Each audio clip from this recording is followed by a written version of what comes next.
Según los políticos, la población mundial puede dividirse de la siguiente manera. El 90% son borregos analfabetos que solo ven fútbol y son incapaces de desarrollar espíritu crítico. Un 9% son personas con educación y cultura, realizan profesiones útiles, están preocupados por el medio ambiente pero tienen bajos salarios y no tienen poder ni influencia. Un 1% restante se queda con todas las riquezas, destruyen los recursos naturales y explotan al 99%. Esta película pretende ser lo más objetiva posible, evitando cualquier juicio subjetivo u opinión dogmática que tergiverse los hechos. Esto es especialmente aplicable a los banqueros y a los políticos.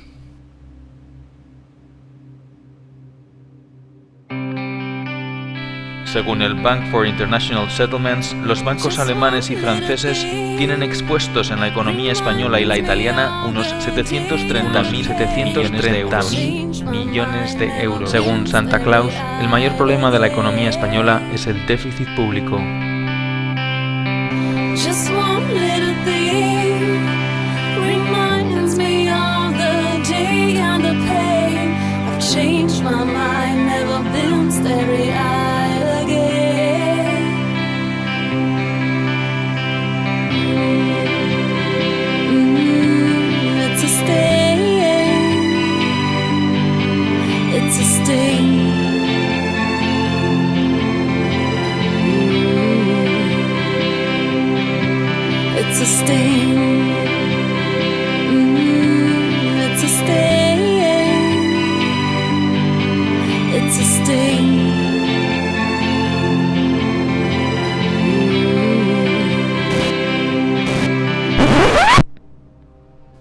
Bretton Woods. El 1 de julio de 1944, Estados Unidos convoca a 44 naciones que se reúnen en Bretton Woods.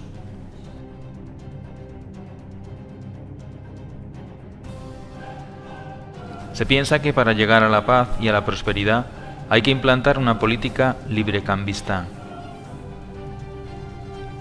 En Bretton Woods se crean dos organismos clave en la economía actual: el Banco Mundial y el Fondo Monetario Internacional.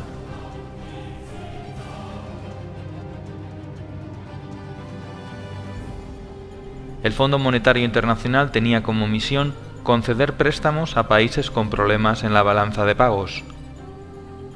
El Banco Mundial ofrecería préstamos para economías que hayan estado en guerra y que necesiten ayuda. Se estableció el valor de las monedas con respecto al dólar y no al oro. Tanto Roosevelt como Truman apoyaron sin fisuras el acuerdo buscando la paz y la prosperidad gravemente dañadas después de las dos guerras mundiales y la Gran Depresión. Rusia se opuso al tratado, al igual que la Asociación Norteamericana de Banqueros, los economistas Taylor Petty y John Francis Neyland, y el banquero Latimer Gray. Todos ellos vaticinaron que si el Fondo Monetario Internacional se establecía en países con problemas económicos, este terminaría teniendo un poder absoluto sobre las soberanías nacionales.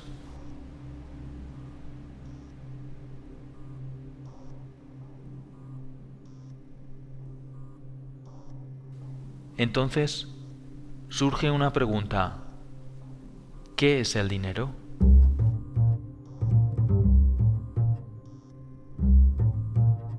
La mayoría de la población no sabe lo que es el dinero ni cómo funciona.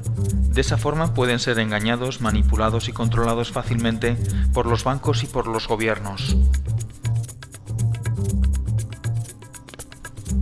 Antiguamente, el dinero era algo físico. Se utilizaba como forma de intercambio. Cualquier cosa podía ser dinero: una pluma, sal, conchas marinas, semillas de cacao, arroz, ámbar, especias, cobre o también los metales preciosos. Con el tiempo aparecieron las primeras monedas y luego billetes cuyo valor se referenciaba con el oro o con la plata. Como el oro era muy engorroso de transportar, se empezó a guardar en bancos y estos emitieron pagarés que valían lo mismo que el valor depositado en oro. Pronto los banqueros se dieron cuenta de una cosa: si un banco emite mucho más pagarés que el oro que tiene depositado, nadie se dará cuenta y le hará mucho más rico. Este sistema se conoce como sistema de reserva fraccional. El banco solo tiene que tener una parte del dinero. Como hemos visto en Bretton Woods, hubo un cambio importante en el concepto de dinero. El valor del dinero ya no dependía de los depósitos de oro. Se podía crear dinero de la nada. Solamente el 5% del dinero del mundo existe en forma tangible como billetes y monedas. El resto del dinero son solo unos y ceros en un ordenador.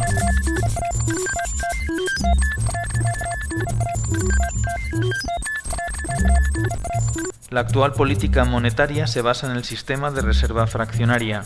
Este sistema consiste en que un banco tiene derecho a prestar el dinero de sus clientes al mismo tiempo que tiene la obligación de devolvérselo cuando lo reclamen. El dinero es creado todos los días por los bancos privados en una red compleja denominada de intermediación bancaria. Cada vez que alguien pide un préstamo, el banco emite un pagaré que de la nada se convierte en dinero.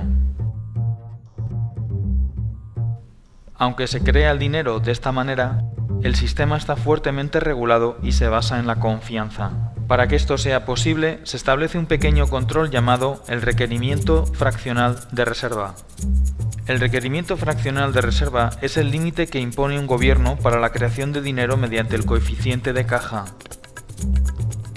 El coeficiente de caja indica el porcentaje de dinero que un banco debe mantener en reservas líquidas y se calcula mediante la siguiente fórmula.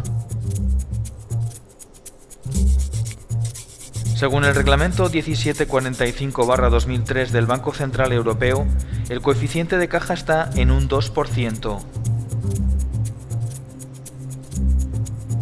Sin embargo, según el artículo 4, los depósitos a plazo a más de 2 años se les aplica un coeficiente de un 0%.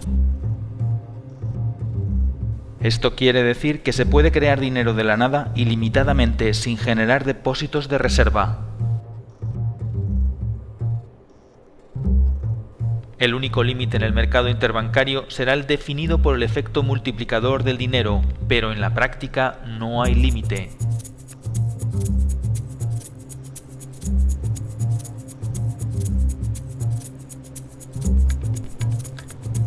El efecto multiplicador define que por cada 1.000 euros se pueden crear de la nada 50.000 euros más. Es decir, por cada dólar o euro depositado se podían crear otros 50 más de la nada. Esto viene a ser un índice de la relación entre la economía real y la economía ficticia. En la práctica, el dinero lo crean los bancos privados cada vez que alguien solicita un préstamo. Es el prestatario el que aporta algo real, como por ejemplo su casa. Cuando un banco no puede pagar, se le rescata con el dinero de los ciudadanos. Cuando un ciudadano no puede pagar, se le echa a la calle con un desahucio legal y el banco se queda con la casa. Cuando los bancos no tienen dinero porque han agotado al límite su efecto multiplicador o bien porque su nivel de impago es muy superior, acuden a financiarse al Banco Central Europeo. El Banco Central Europeo es quien realmente hace la verdadera magia. Puede crear dinero de la nada y ponerlo a muy bajo interés y dárselo a los bancos.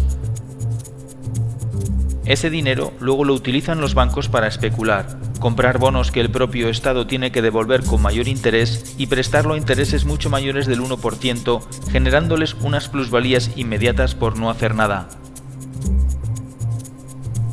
De esta forma surge una pregunta ineludible. Si el dinero se crea de la nada solo en base a la deuda, ¿por qué los gobiernos no crean dinero y lo prestan directamente a las pymes y a las familias y así activar la economía? Sin embargo, estas operaciones solo benefician a los bancos y no a los ciudadanos. Surge así una nueva pregunta. ¿Por qué los políticos permiten que esto suceda?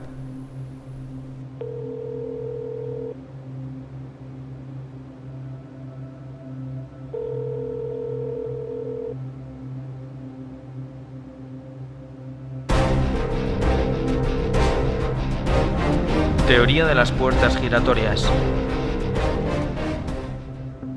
Los políticos gastan el dinero público en proyectos, endeudándose, pidiendo dinero a bancos que crean el dinero de la nada, pero que cobran intereses haciéndoles un favor.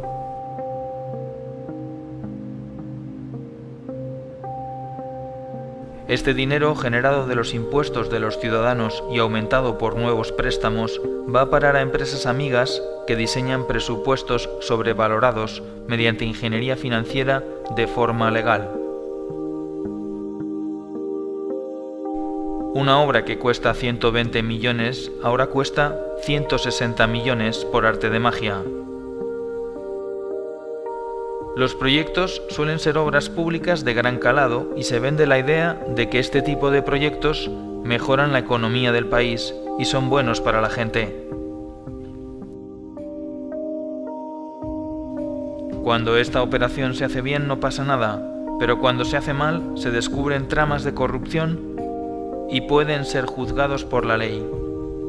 Para que el sistema funcione y queden impunes, hay que manipular las leyes o bien comprar también a los jueces.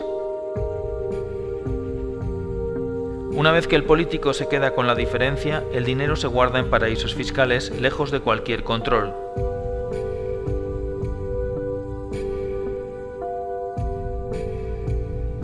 Las cantidades son tan grandes que incluso vale la pena pasar unos años en la cárcel.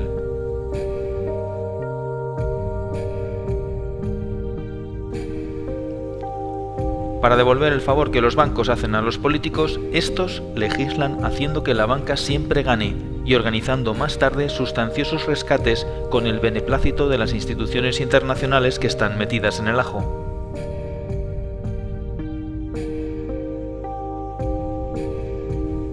A veces es un banco, otras veces es una multinacional, otras una gran constructora. Con estas operaciones se genera un déficit público insostenible, que no es otra cosa que una deuda contraída de la nada a través de un banco. Todo se hace muy complicado para que nadie lo pueda entender. Obviamente, no hay dinero para pagar porque se han contraído deudas inabarcables. Se vende la idea de que hemos vivido por encima de nuestras posibilidades. Como solución, se acude entonces a un rescate. El Fondo Monetario Internacional rescata al país priorizando el pago de la deuda e incluso cambiando la Constitución. Pero para aprobar el nuevo préstamo, que también se crea de la nada, se exige al país que aplique unas medidas que garanticen el pago de la deuda. Las medidas van destinadas a esclavizar a la clase media mediante la bajada de salarios y el cese de los derechos adquiridos. Se privatizan los activos del gobierno y estos pasan a manos privadas, a precio de chollo. Una vez que los políticos acaban su mandato, se incorporan como consultores a alguna de las empresas o bancos a los que han hecho un favor.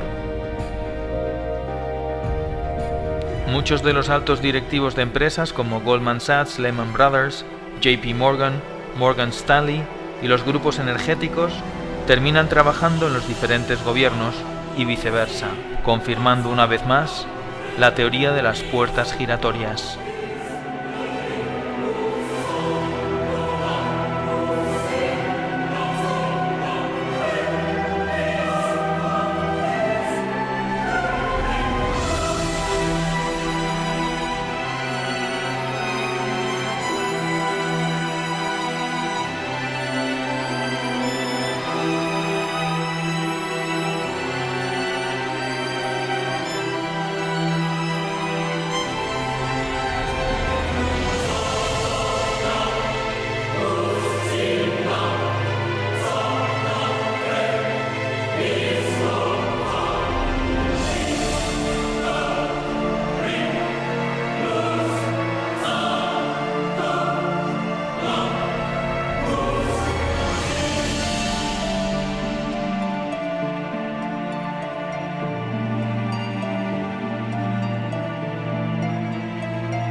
Da igual que sean de un signo o de otro, de derechas o de izquierdas, demócratas o republicanos, progresistas o conservadores.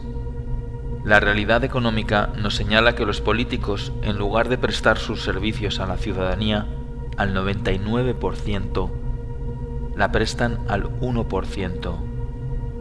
No es malo que la empresa privada y lo público estén conectados, pero es malo que los políticos trabajen solo para ese 1% y engañen al 99%, mientras ese 1% abarca la mayor y más contundente fortuna jamás amasada en la historia de la humanidad y la deposita, tarde o temprano, en los paraísos fiscales.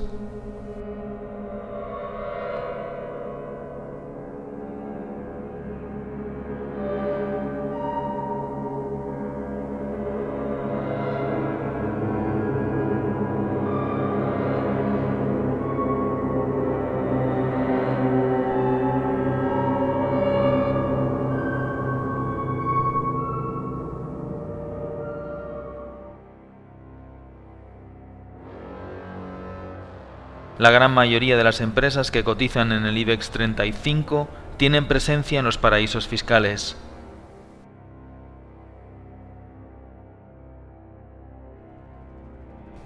Los países pobres pierden anualmente unos 160.000 millones de dólares por no recaudar impuestos a las multinacionales que operan en sus respectivos países.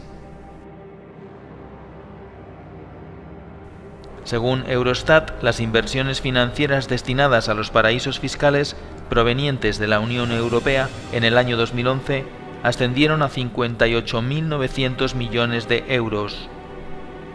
Según The Global Financial Integrity, en el año 2009, los flujos de capital que acabaron en paraísos fiscales fueron un total de 903.000 millones de dólares. Si todo el dinero destinado a los paraísos fiscales pagara impuestos, se podrían lograr los objetivos del milenio.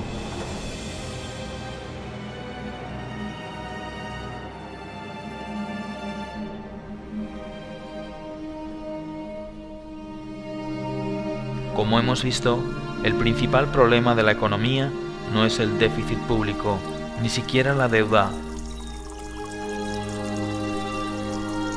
Todos esos males no son problemas, son consecuencias. El sistema financiero y las corporaciones multinacionales, al no encontrar un límite a su actividad, han corrompido el sistema político sometiéndolo a sus intereses, dando la espalda a las personas, creando un mundo cada vez más absurdo y esclavizante. Los políticos trabajan para los lobbies financieros, dejando al ciudadano cada vez más indefenso y pobre.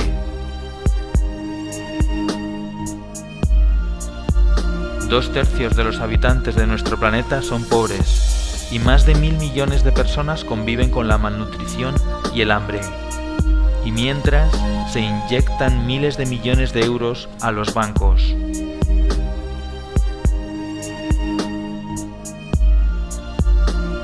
¿Cómo es posible? El 99% de la población está cada vez menos protegida y es más vulnerable a ser explotada y padecer una miseria económica perpetua.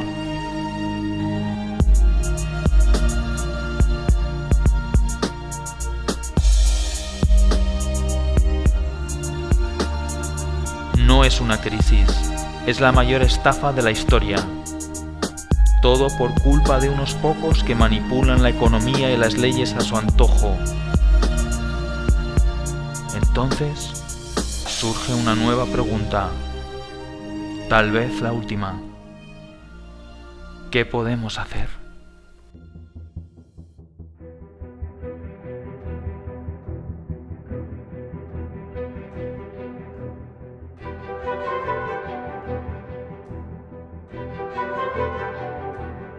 Creación de una tasa sobre operaciones financieras del 0,1%. Establecer un sistema de deuda odiosa para los casos de corrupción con un tribunal independiente que lleve a cabo auditorías sobre la deuda y sus acreedores. Acabar con el secreto bancario. Limitar la actividad de los paraísos fiscales mediante impuestos al capital circulante del 30%. Presionar a los partidos políticos para que reorienten sus políticas a favor del bienestar de los ciudadanos. Apoyar asociaciones que persigan una justicia más independiente del poder político y económico. Utilizar la banca ética. Presionar y participar en las organizaciones sindicales para contrarrestar el poder de las multinacionales y de las reformas laborales. Participar y apoyar organizaciones que fomenten la solidaridad y el comercio justo. Pon en marcha una iniciativa legislativa popular. Entérate de cuáles son las condiciones concretas en tu país. Participar y apoyar organizaciones que protejan el medio ambiente y propongan un modelo de crecimiento sostenible. No votes a los partidos mayoritarios. Lee libros e infórmate sobre la realidad. No te creas lo que te dicen los medios de comunicación, la mayoría están comprados. Piensa que la pasividad y el escepticismo son cómplices de la corrupción. Afíliate a un partido con el que estés en desacuerdo y trata de cambiarlo desde dentro. No utilices la violencia, utiliza la cabeza. Somos el 99%. Tenemos mecanismos para contrarrestar el poder. Somos más fuertes. Somos más. Es hora de entrar en acción.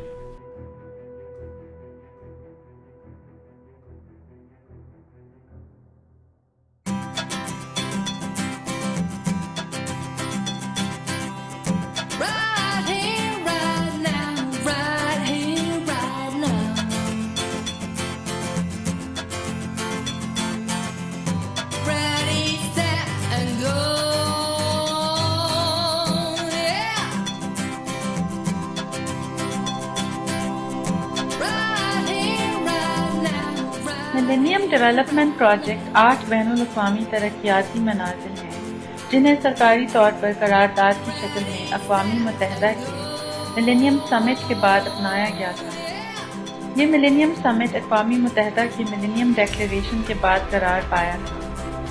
अक़वामी मुत्तहिदा के 193 रुकन ममालिक और तकरीबन 23 बैनुल-अक़वामी इदारों ने मुतफ़क्का तौर पर इस करारदाद पर हामी भरी थी और इस बात पर मुत्तफ़िक़ हुए थे कि इन मनाज़िल को सन 2012 तक कामयाबी की राह पर लाया जाएगा। ये मनाज़िल ये हैं: 1. भूख और गुर्बत को जड़ से उखाड़ना। 2. तालीम का बुनियादी हक़ दिलवाना। 3. जिनसी तवाज़ुन और मुसावात को आगे बढ़ाना और औरतों को उनके हकूक़ दिलवाना और इनको इख्तियारात देना। 4. नए पैदा बच्चों की शराह अमवात में कमी लाना। 5. बच्चा और बच्चा की सेहत को बेहतर बनाना। 6. मलेरिया और एड्स जैसी मौलिक बीमारियों का मुकाबला करना। 7. माहौलियात को यकीनी सूरत देना। 8. दुनिया भर में लोगों को तरक्याती हिस्सादारी देना।